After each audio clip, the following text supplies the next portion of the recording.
Hello and welcome to another episode of Let's Talk Comics. In this week's episode we're going to be having a little bit of fun, speculating over what we expect to see in Infinity War, Marvel's next big event in the MCU. We'll have a look at the story in general, as well as a few specific characters that we really want to hammer home, and just have a lot of fun speculating and see what's going to happen in the story with those particular characters. Now, I think we need to sort of realise here, just put it into a little bit of perspective that, as much as we want to, this is a film with a budget. And probably about 2.5 hours long. Yeah, and with a time limit, even though it's in two parts, and with real people. Mm-hmm. So as much as we'd like to see, the full-blown Infinity War or Infinity Gauntlet story pan out, we still need to realise that's not going to happen. We can't expect characters. Forget those rules for this. Anything can happen in this video. Yeah! Let's go for it. Right. I want Spider-Man and Thor, and I want... Give me Spider-Man! I want Captain Britain. That's a character. All the stupid characters. Okay, there is a ceiling. Right. So we know that we're going to get, we've already had a few confirmations about the characters which are going to be in here. 67 in both movies. Crazy. Yeah. We already know we're going to get, the main stars of each film. So Cap, Iron Man, Thor, Spider-Man, Guardians, Doctor Strange, Ant-Man. We know those are basically confirmed. But I want to talk a little bit about the side characters and where we're going to be seeing them, in the grand scheme of things. Such as characters like War Machine or Falcon or Black Widow. Where do you think they're going to play? Because obviously they're not very superhero or super powered people, but they still are very important within their own franchises. See, I have a theory about these not so important characters. Because in the Infinity Gauntlet graphic novel, if you haven't read it, I'd recommend at least having a look at the plot details on the internet, or at the very best reading it, because we are going to be talking about it quite a lot in this episode. But essentially what happens is a 50% scourge of the population of the universe, and that includes some of the Earthbound heroes. So I think what will happen is that some people will die off right at the start. Well, as soon as Thanos gets the Infinity Gems into the Gauntlet, I think, assuming that it follows the Infinity Gauntlet graphic novel story, I think that we're going to see quite a reduction of the amount of heroes that we sort of hope to see. So War Machine, Black Widow, those sort of things. I think it will be easy for Marvel to go, right, we'll kill them now, resurrect them at the end, and then we've got a much easier film to make. That's not too bad idea, actually, because it still keeps it I could imagine that being a plot line towards the end of part one, where it's oh my god, everyone's dead. Because of course part one's going to take a while for him to get the Infinity Gems, I think. So yeah, I think we can expect that halfway through. I've just got this image right now of in the Deathly Hallows, it ends with Voldemort getting the Elder Wand. Oh yeah. I've just got the image of Thanos with the Infinity Gauntlet at the very end, and then cut to credits. That would be a pretty boring first film, I think. I'd much rather him... I think it'll take a while, but I'd much rather him take the first half an hour, 45 minutes, beating the shit through Vision and that sort of thing, and just getting all these gems together, and he's going to go to Mistress Death, and he's going to go, right, what do you want me to do? Because I've heard fairly strong rumours that Mistress Death is going to be in it. That's good, actually. So that actually makes me think that it's going to follow, clearly not the plot of the Infinity Gauntlet to a T, but the general arc of her needing him to vanquish 50% of the universe, him eventually falling in love, bringing Nebula to the fray, that sort of thing. I don't think we're going to get the whole Adam Warlock resolution, but I think the cosmic powers will come heavily into it. Yeah, this is a thing here, because obviously we've only just recently had word that Adam Warlock is finally in the MCU towards the end of Guardians 2, that little post-credit scene. Now, in terms of the Infinity Gauntlet story, Adam Warlock is a major player. He's probably one of the most important people, one of the most important heroes in that story. Him and Silver Surfer, I think, as well as the cosmic powers that they eventually do negotiate with. However, though, I think that it's a bit too late to involve him. Yeah, I read that, I think it was James Gunn was saying that in the initial scripts and direction of Guardians 2, that Adam Warlock was really heavily involved, but that was just one character too many, and it took away from the team and obviously the heavy comedy aspect of that film. And so if that was released, I think we could expect him to be involved in Infinity War really heavily. But because it's just that little post-credits thing, I have a feeling that Doctor Strange might take that place of sort of banding together all of Earth's heroes and perhaps even sacrificing them in the way that Adam Warlock did in Infinity Gauntlet. Yeah, that's the thing, because Doctor Strange is he's the most aware person. Next to Thor, he's the most aware person when it comes to the Infinity Gems and otherworldly stuff and the power cosmic. I also think that, he obviously has one of the gems in the Eye of Agamotto. So I think if anybody's going to be leading that charge, we're going to have that battle plan sorted out. It's going to be him. Mm-hmm. But I think that sort of brings us to like some of the other big hitters like Thor, because we know at the current moment, pre-Thor Ragnarok, we know Thor's looking for the Infinity Gems. Mm-hmm. We don't know exactly where that's going to lead him, but I'd like to think this is going to involve him making some kind of contact with, like, as close to Thanos as you can get without actually seeing him. I expect so. One of the interesting things that actually Benedict Cumberbatch said was that Doctor Strange, one of his main roles is to, when the screen gets too crowded with all these Earthbound heroes, he then expands them into the astral plane and has all these other realms that they go into. And of course, Thor helps a lot with that, with his easy traversal across various different parts of Earth and Asgard, etc. So I think that will really help with the balance of the characters, where yes, you've got a lot of plots going on in different places, but at least the screen isn't too heavy with that many characters. It'll be interesting quite seeing, like, the amount of different characters, because they've already tried to balance like the characters, because we've obviously got characters like the Vision or Doctor Strange or Thor, which are like right at one end of the power spectrum, and obviously we've got like Scarlet Witch as well. But at the same time, we do need to accommodate for like the Captain Americas and the Hawkeyes as well. So I want to just get into like that a little bit. Where do we think that some of the very main players, like the classics like Iron Man and Captain America and Hulk, where do you think they're going to land in this story? That's an interesting point, because when you put them on the rock that Infinity Gauntlet takes place on traditionally, it just doesn't work. Thanos destroys them completely. The only real threat he has is Thor, to be honest, who he has to crystallize or form into ice, I can't remember which, and he puts them to the side, whereas the other ones he just completely vanquishes. So I think that Thanos may bring the fight to Earth, as well as having that universe-bound sort of tragedy. I think that to get them involved, I think he has to create some sort of army, maybe. He brings the fight to Scotland, which is where they're filming Infinity War. That would be cool. Right this second. It's a good location, hey. That would be cool. But I think he's going to maybe do some sort of Ultron-style army, or as we also saw in the first Avengers. So maybe starting to notice a pattern here, Marvel. So I think I've thought about this a lot, and the only way I can see those characters being accommodated is for that to happen, or Mistress Death put some like real strict rules on Thanos that he can't kill certain characters, because I know so Mistress Death gives some characters plot armor basically, pretty much, and I can't think why she would do that, but maybe she's messing with Thanos because she, like in the Infinity Gauntlet, he becomes more powerful than her, yet she still knows that she is the be all and end all. So maybe she still wants to exhibit that control through that sense. But I've really struggled with thinking about this. What do you think? Well, if we're going along like the traditional story time route, the one thing I really want to see is like I want Captain America to like stand in front of Thanos and just be like, I'm still gonna fight you Without a shield. Yeah, without his shield, just like as long as I'm still here and as long as I'm still breathing, I'm still gonna fight I'd love him just to get into the pose. Like, come on. I could do this all day. What a cool line that would be. That would be like, 8 years in the work, that line. That would be really cool, but then just obviously just gets instantly vaporized. Yeah. Like, not even like a second thought. See, they can do that because I'm fairly sure there's going to be a massive like Mercy Overwatch style resurrection at the end of this film.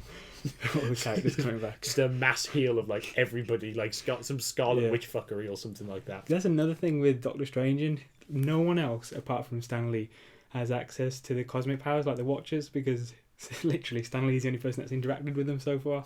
So we've got Doctor Strange, who theoretically could have access, as well as perhaps Thor helping him along.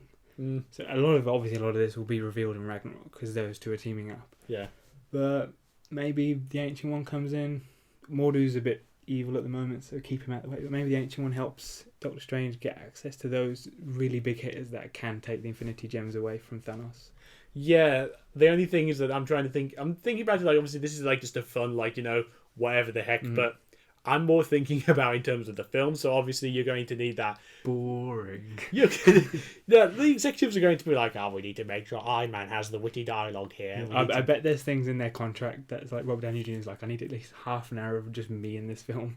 And stuff like that. They've got so many hoops to jump through. Or like, we need to make sure that like these two characters only speak to each other, like, because obviously it's going to be a clusterfuck, for lack of better words, if they do throw in like everybody onto the rock and suddenly the Guardians have just met up with the Avengers. Yeah. Captain America's first time meeting like so on and so forth. It's going to be too messy, you know. Aside from this guy controls the universe, Of course. let's kill him. I've heard that. I think it's Kevin Feige said that there's going to be some really good interactions, especially in the second part. So, by that quote, I sort of get the sense that it's a one-on-one interaction between characters, because you can't really get in depth when these big teams meet. So I think that they'll do a really good job of making sure the screen isn't crowded and that we get Spider-Man talking to like Drax or whatever, and that sort of weird stuff going on. I want the interaction to happen between Robert Downey Jr. and Doctor Strange. That'd be cool. Where they debate who's their favourite Sherlock. There's only one winner there. It's like a short debate. I just want that to happen. Who's their favourite Watson? That'd be better. Oh no, you can't make them choose. I want to take a little side note actually and think about like, because we've talked about like the film characters, but there's another subset of Marvel characters which haven't got like film treatment yet, and that's obviously the Netflix characters. Now they're a bit busy. Yeah, they're busy, but the way that like Marvel likes to tie in these things, like obviously it's clearly linked within the universe, and heck, they are incredibly popular, aside from Iron Fist. But they're all still very, you know, prominent. And even if we look into like some of the more recent comics, like people like Daredevil and Iron Fist are very, very directly involved with otherworldly stuff. Like they're very prominent characters in like Civil War and the Age of Ultron books. It'd be quite a shame if I think they're just completely brushed over. Like all the work that's going to the Netflix shows remains totally separate, aside from the odd Chitauri reference or the odd Avengers reference. You know, especially with Iron Fist, with that access to those sort of spell powers that he has. I mean, that does bring the element that you do need when you're having a universal wide fight. Even if it's just a little section of like, you know, say when Thanos summons his drone army or whatever, because we all know that we can't have it be humans or like some other kind of sentient race. Because Disney won't allow that. No, Disney will like either make it Chitauri robots or Ultron robots or something like that. If they just go and invade New York and the Defenders come out and we see like a minute or two of them I'll be fighting. close to leaving if they invade New York. Or like it just involve like Hell's Kitchen or like Brooklyn or Queens or something like that. Just like one of the little neighborhoods there. One of the things I quite like to see, I just thought of this while you were talking about that, is it's unprecedented to see any of the TV characters appearing in the film. So I don't think that, putting on your hat for a second, your realistic hat, I don't think that's going to happen. Awesome if it did. More crowded characters, why not? Because we've already got a massive set anyway. But what would be cool is if the fight does come to Earth, if there's just some sort of battle going on, and then in the foreground you just see Jessica Jones walking along and maybe fighting some like little criminal or something, just as a little Easter egg to that they do sort of care a bit more about the TV shows. So more like you're thinking more like Captain America's shield as like an Easter, like just in the back, it's in the background. Yeah, like that just, Iron Man, Captain America shield thing. You just notice this like you just notice Matt Murdock in the background, or just doing that.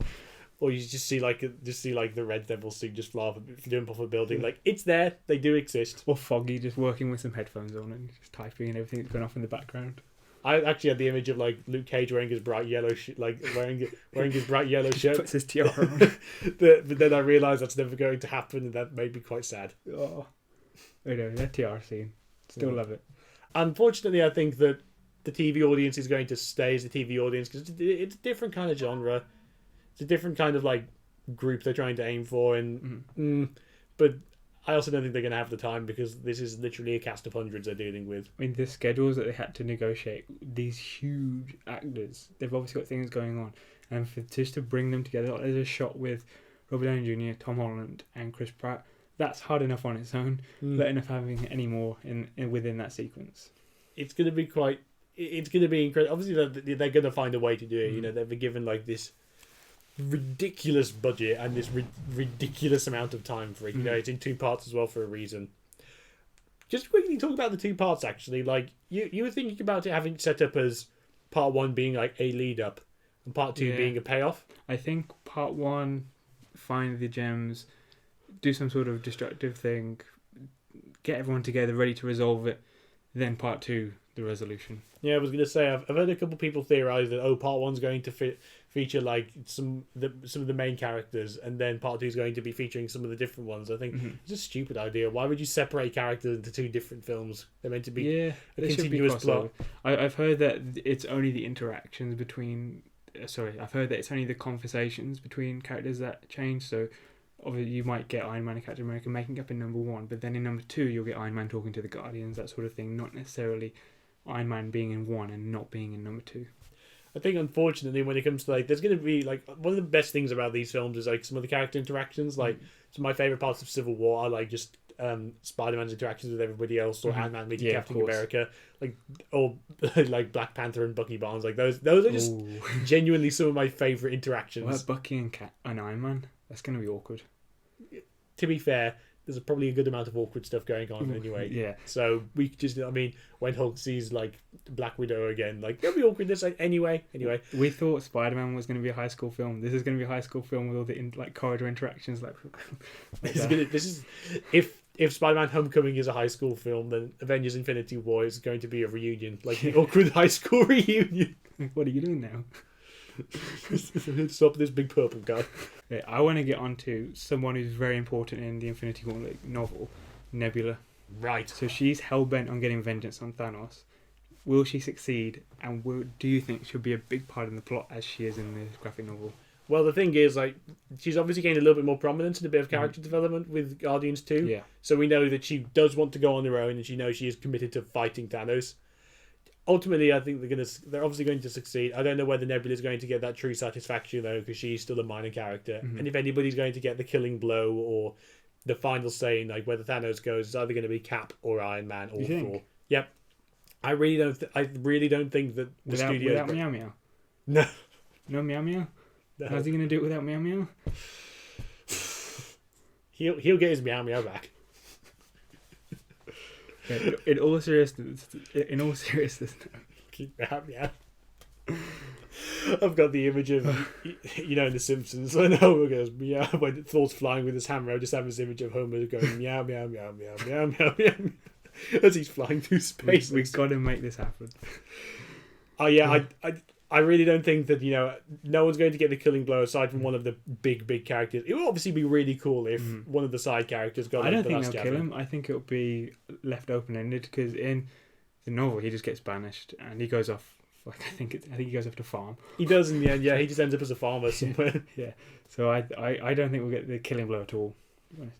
But in terms of Nebula, I think it's a really interesting side plot that we can just have her on the side appearing every now and then with Thanos and just being the prisoner as she is in the novel, and then having her as the resolution because in the graphic novel Thanos gains the immense power of the Infinity Gauntlet, defeats the cosmic powers, and then decides to make himself one of the cosmic powers, leaving behind his body, which Nebula then steals the gauntlet off, but she can't handle it, leaving Warlock able to then steal it off her. So I think that there's going to be some sort of aspect of her in there. One other thing I just want to talk about is that obviously we know like some of the powers of the Infinity Gems. Like if you just watch the films, you obviously know like how powerful they are, like the Tesseract or the Mind Gem or the red liquid, which caused Natalie Portman to go crazy. Another one.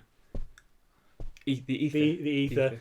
Obviously we know the Time Gem, which is in Australia, but for the sake of like just trying to explain what the comic book is like for those who don't know, when we say about how Warlock sacrifices some of the humans, it's the equivalent of throwing like rocks at an oncoming train, like pebbles at an oncoming train, like that. Does absolutely nothing. He doesn't even tell them. He just sends them off to their death, while him and Silver Surfer negotiate with the cosmic powers to get an actual resolution. So it's literally just a distraction technique. Luckily, he knows that he can resurrect them. That's the level of power that we're dealing with here, because obviously he has complete. He may as well be God. Literally, might as well. Like, soon as he gets the gauntlet, he kills half of the universe. Just like that, it's just nuts. The character's plot armor has got to be like 4 foot thick. Yeah, but I'm certain that the executives are going to have their way. They're going to have to decrease the power of the gauntlet, I think, because otherwise, it's going to turn into some sort of DC bullshit believability issue thing going on. Yeah, that's one thing Marvel's quite good at actually, is that they are good at depowering like everybody. Because like if we think about Vision or Scarlet Witch, we're thinking about how powerful those characters are. True. If they or Hulk, I mean obviously like he's still the strongest character, but if he was to like go world breaker Hulk on everybody, they keep it down. They keep it quite toned down, but they're at least realistic with it. So I'll give them that. Ironically, despite them being like the more crazy cartoony sort of ones. One of the problems with trying to theorize and trying to fan speculate is that when it comes to this, there's so much room Like, we don't even know what it's going to be, like, in terms of genre. Like, we've said before that Marvel tends to categorize their films as, like, like Captain America's, like, the thriller, like, the action film. Iron Man's, like, the science one. Guardians is always the comedy one. I want to think about this as almost like... Thor is the best one. Thor's is, like, high fantasy science fiction. Best one. Yeah. You can think that. But I'd like to think this one's being almost like a war film. Like, in the tradition. That would be cool. That's what I'd like to think it would be. Do you reckon there'll be as much comedy as in Guardians? Probably not. No. They will bring in the Guardians to get that injection of, like, rocket comedy or something like that. But it'd be really cool if we got sort of like a kind of band of brothers, or I know it's totally completely different, but like Saving Private Ryan, where a lot of the interaction is purely character based and there's a lot more emotion, I'd say, in this. I'd love for them to get that serious. I think bang a good 15-18 rating on this. Let's get serious. But Disney. Yeah. 12A. 12A, and maybe they'll say shit again this time. Yeah. Language. Thanks very much for listening to our thoughts on Avengers Infinity War. And if you've got any thoughts about, like, what this film's going to be, what the plot details are going to be, or how it's going to pan out over the space of 2 films, please let us know. We always like hearing your opinions and such. And if you've enjoyed... The crazier, the better. Fun speculation is always the best. Yeah, stupid speculation where, like, characters no one cares about, like Squirrel Girl or Arm Fall Off Boy, or like how will Captain America breathe in space, or how's Howard the Duck going to defend the Earth? Or... No. See, Captain America's working off Jimmy Neutron logic there, where they just go into space and they're fine. That's true. Yeah. See, fine. But thanks for watching a video, and if you've enjoyed this content, we encourage you to like the video and subscribe for future updates. We talk about comics on a regular basis. We've also got 2 other playlists. One is Let's Talk Video Games, where we discuss the newest video game topics, and a recent new playlist called Classic Gaming, where me or Zach try out an old school classic game for the first time, give our thoughts on it. So thanks very much for watching, and we look forward to seeing you next time. See you next time.